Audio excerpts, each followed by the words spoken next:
Sr. Presidente, Srs. Deputados, Sr. Ministro, o Sr. Ministro já não é uma cassete, o Sr. Ministro é pior que uma cassete, é uma espécie de um disco riscado, porque qualquer Sr. Deputado que faça a pergunta que entender, o Sr. Ministro roda e volta ao mesmo ponto e repete exatamente o mesmo discurso, aliás, que anda a repetir desde que tomou posse, sem grandes novidades, diga-se de passagem, sempre com as mesmas medidas, com o mundo cor-de-rosa que é apresentado a esta Comissão, quando lá fora temos pobreza e miséria a crescer. Sr. Ministro, as IPSS com as quais nós falamos dizem que não conseguem responder à avalanche de novos pobres que este Governo está a criar. Essa é a dura realidade que está em cima da mesa à maioria das IPSS, que se vêem confrontadas com um cenário de agravamento da situação social dramático. E o Sr. Ministro pode anunciar os milhões que quiser, as medidas que quiser, mas o Sr. Ministro não tem qualquer tipo de credibilidade. Já anunciou muitas medidas, aliás faz isso de uma forma sistemática e recorrente, anuncia muitos milhões atrás de milhões que depois não são executados ou execução zero, e os portugueses sabem muito bem quais são os resultados das opções políticas do Governo PSD-CDS-PP. É mais miséria, mais pobreza, mais fome no nosso país. Essa é a dura realidade das verdadeiras opções políticas deste Governo. Portanto, as medidas que aqui anuncia não passam de propaganda. As verdadeiras medidas, as que efetivamente contam e que agravam a pobreza e a miséria, o Sr. Ministro não as toca.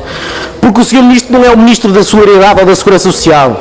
É sim o Ministro da Fome, da miséria e da pobreza. Está um bocadinho de ruído a mais. Eu não me importo, Sr. Presidente. Não, mas nós gostamos de ouvir. Já estou habituado, Sr. Presidente, não há problema nenhum. Mas como estava a dizer, este é o Ministro, não é da Solidariedade e da Segurança Social, é sim o Ministro da Pobreza, da Fome e da Miséria. E tiram a quem menos pode e menos tem para manter os lucros dos mais ricos, e já lá irei. Mas eu queria ir às medidas concretas que o Sr. Ministro não fala e que são da responsabilidade deste Ministério, do CDS-PP em concreto, do Governo PSD-CDS-PP, que importa abordar. Alterações para pior às regras de atribuição do subsídio de desemprego.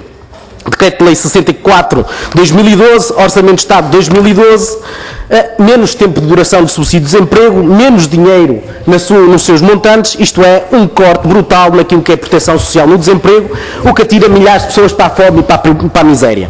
Hoje, apenas 1/3 dos trabalhadores desempregados recebem subsídio de desemprego e social de desemprego.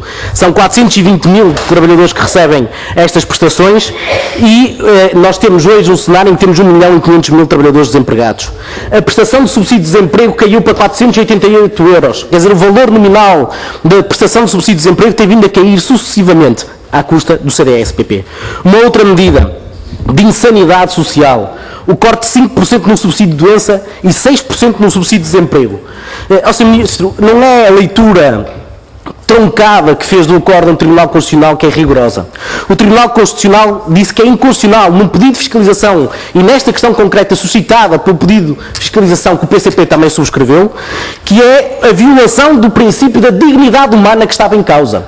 Não é que há nenhuma taxa contributiva nem nenhum outro argumento. É a violação do princípio da dignidade humana. Porque é tirar a quem menos pode e menos tem, em quem está numa situação muito difícil, quem está doente ou está desempregado. É esta a sensibilidade social deste Governo. Tirar 5% a quem recebe subsídio de doença, 6% a quem recebe o subsídio de desemprego, numa perspectiva de pessoas que já estão numa situação muito fragilizadas e que, portanto, atiram estas pessoas para uma pobreza ainda mais gritante.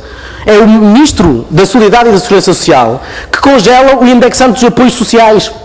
Pelo segundo ano consecutivo, mantém-se o indexante dos apoios sociais em 419 euros, o que implica que muitas prestações sociais e muitas pensões ficam em níveis muito baixos.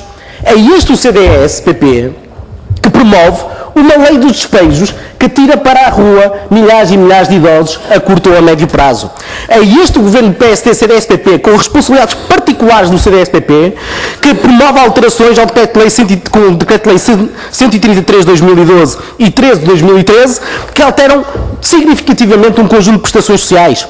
Cortam no subsídio de maternidade e paternidade, cortam no abono de família, mantendo todas as injustiças que estão em cima da mesa promovidas pelo Governo PS. Atacaram no rendimento social de inserção.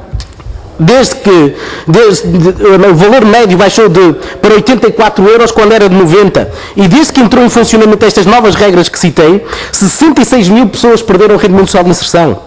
Cortaram no complemento solidário para idosos. Num só ano perderam o complemento solidário para idosos 9 mil idosos no nosso país.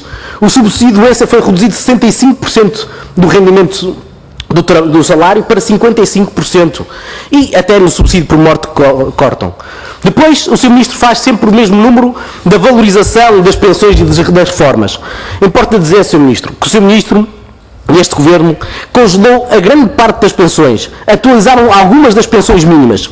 E eu vou dar nota de qual foi o aumento das pensões mínimas para que se perceba o que é que isto significa. O primeiro escalão da pensão de velhice, numa reforma de 256 euros, o Governo, que tanto elogia este aumento, sabem o que é que significa? 2,79 € por mês. Isto é, 9 cêntimos por dia. Pensão dos agrícolas, 237 euros de reforma. Aumento, 2,58 €, 8 cêntimos por dia. O primeiro escalão da pensão de sobrevivência, 154 euros de reforma por mês. Qual foi o gigantesco aumento que houve? 1,68 €, 5 cêntimos por dia. É isto. O simples aumento do IVA na eletricidade e no gás significam um aumento muito maior daquilo que é este aumento que aqui está. E, portanto, o poder de compra destes reformados, com estas reformas verdadeiramente miseráveis, à custa deste governo PSD, CDS-PP, está hoje pior, não está melhor, ao contrário do que a propaganda que afirma o Sr. Ministro. Mas este é o governo responsável pela manutenção do salário mínimo nacional, 432 euros líquidos, o mais baixo de toda a Europa, que atira trabalhadores, pessoas que trabalham para uma situação de pobreza e de fome. É o governo do roubo de subsídio de férias e subsídio de Natal.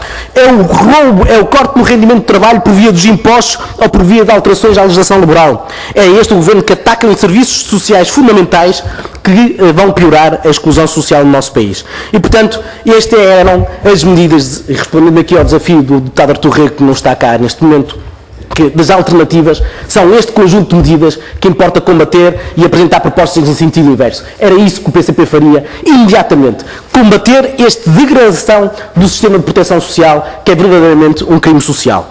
Mas mais, queremos aqui deixar a denúncia. Ao mesmo tempo que cortam nestes, que menos têm e menos podem, para onde é que vai o dinheiro do nosso Orçamento de Estado? 7 mil milhões de euros, juros FMI. 12 mil milhões de euros para a banca. Pois é, as IPSS não provocaram nenhuma crise económica. Pois não, foram a banca, o setor financeiro, não foi? Pois as IPSS não recebem 12 mil milhões de euros como o Governo prepara-se para dar, tem garantido para dar à banca. 3 mil milhões de euros por perdas potenciais em swaps, especulação financeira. Milhões e milhões em PPPs, benefícios fiscais. Bom, para estes não faltam largos milhões de euros. E, portanto, Sr. Ministro, está visto qual é a natureza da classe e as opções deste Governo em concreto. Mas eu queria colocar-lhe um conjunto de questões relativamente às medidas anunciadas pelo Primeiro-Ministro, que aqui ainda não foram abordadas por nenhum grupo parlamentar. O Sr. Ministro só refugia-se na questão da taxa social única para os reformados. Essa é uma das muitas medidas que está em cima da mesa. E, portanto, Sr. Ministro, é ou não verdade que o Governo prepara-se para alterar o fator de sustentabilidade, para aumentar a idade real de reforma de todos os portugueses, obrigando-os a trabalhar até aos 66 anos para não ter qualquer tipo de penalização? É ou não verdade, todos os trabalhadores? É o CDS responsável pelo aumento da idade real da reforma dos trabalhadores portugueses? É ou não verdade? É isso que vai fazer? A alteração ao fator de sustentabilidade, anunciado também pelo Primeiro-Ministro, a ter em conta não só a evolução da esperança média de vida nos cortes que são aplicados aos reformados, mas também a evolução do PIB. Pretende o Governo fazer com que o desastre da política económica se reflita na atribuição da reforma e novos cortes venham para cima da mesa? Convergência, Caixa Geral de Aposentações e Segurança Social. O Sr. Ministro herdou a tutela desta matéria. É responsável por esta dita convergência. O que é que isto significa? Que cortes é que vão representar para os reformados? Mais, relativamente à taxa social única, o imposto sobre as contribuições dos reformados. Essa é a única medida que o CDS aborda e diz que isto é cisma grisalho e todas as outras não são. E, portanto, nós temos aqui, ao mesmo tempo que temos um terrorismo social sobre os reformados, sobre quem menos pode e menos tem, largos milhões para os mais ricos do nosso país, e temos medidas, não temos aliás, medidas de combate à fraude e à evasão. Só para concluir, Sr. Ministro, a dívida cobrável, respondendo ali à pergunta que o deputado Arménio Santos fez e que o do Secretário de Estado não respondeu, os dados sobre a dívida na Segurança Social são extraordinários. A dívida coletável aumentou 300 milhões. 300 milhões. Hoje cifra-se em 3 mil milhões de euros a dívida coletável. O montante total da dívida da Segurança Social são 8,5 mil milhões de euros. Em 2012 cobraram apenas 583 milhões de euros, Sr. Deputado. Hoje, o Governo vangloria-se e diz que aumentou 1,3% daquilo que é a cobrança destas dívidas. É uma vergonha. E fica aqui provado que, efetivamente, o Governo tem duas mãos. Mão muito pesada para com uns, que são pequeninos, que são mais fracos, que estão fragilizados, e depois mãos largas para quem tem largos milhões de euros.